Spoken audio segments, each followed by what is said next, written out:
Hi, welcome to Code G. This is the second example of finding the domain and range of a function.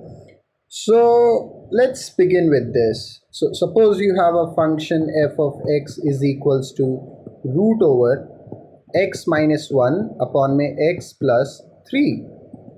So remember the two things that I talked about. Whenever you're finding the domain, for domain, all you have to take care of is root के अंदर negative नहीं होना चाहिए because वो फिर वो बन जाता है इमेजिनरी, राइट।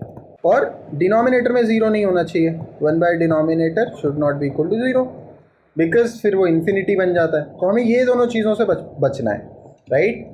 तो अब जो हमारा फंक्शन है, अब उसको देखो, f of x is equals to root over x minus 1 upon में x plus 3।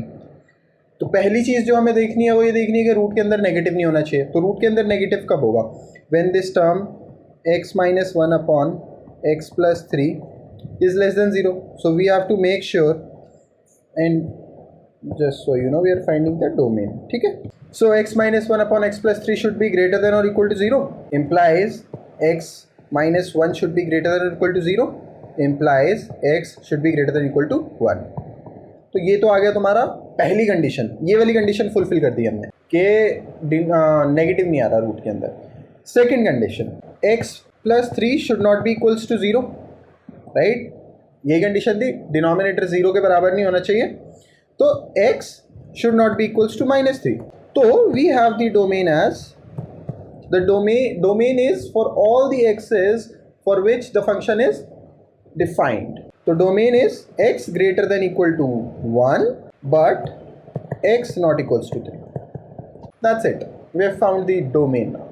About the range. So just to remind you, range is जो भी वैल्यूज तुम्हारा fx ले रहा है उसका क्या सेट है, राइट। तो तुम्हारा f of x है रूट के अंदर x minus 1 upon x plus 3। पहली बात तो ये कि रूट के अंदर है तो हमेशा पॉजिटिव होगा, नेगेटिव तो हो नहीं सकता, है ना। और ये डिफाइंड है तुम्हारा x greater than equal to 1 के लिए, where x is not equals to 3, ठीक है। तो देखो, अगर कि x इज इक्वल्स टू 1 होगा तो ये 0 हो जाएगा, x इज इक्वल्स टू 2 होगा तो ये हो जाएगा 2 upon 5, right. x is equals to 1 होगा तो f of x is equals to 0 हो जाएगा, x इज इक्वल्स टू 2 होगा तो f of x is equals to sorry ये minus 3 था, I'm sorry, so x is not equals to minus 3. So we already have that x is greater than equal to 1, right? तो this is our domain, that's it, because ये minus 3 है, वो तो already हमारे पास नहीं है set में, तो x greater than equal to 1 ही होगा तुम्हारा डोमेन।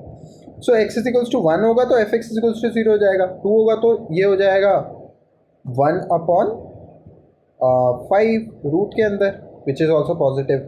ऐसे ही x इज इक्वल्स टू 100 होगा तो f ऑफ x आ जाएगा तुम्हारा 99 अपॉन में 103 रूट, करेक्ट। तो ऐसे ही वैल्यूज बढ़ती जा रही हैं।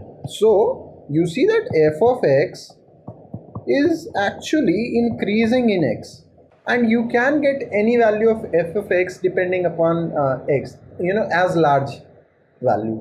So range is equals to 0 to infinity. 0 is included because for x is equals to 1 we got f of x is equals to 0. Alright, so that was it about the example of finding domain and range of a function. In the next video I'm going to talk about how to plot functions, and for that we'll have to understand what is a graph. Thank you. See you next time.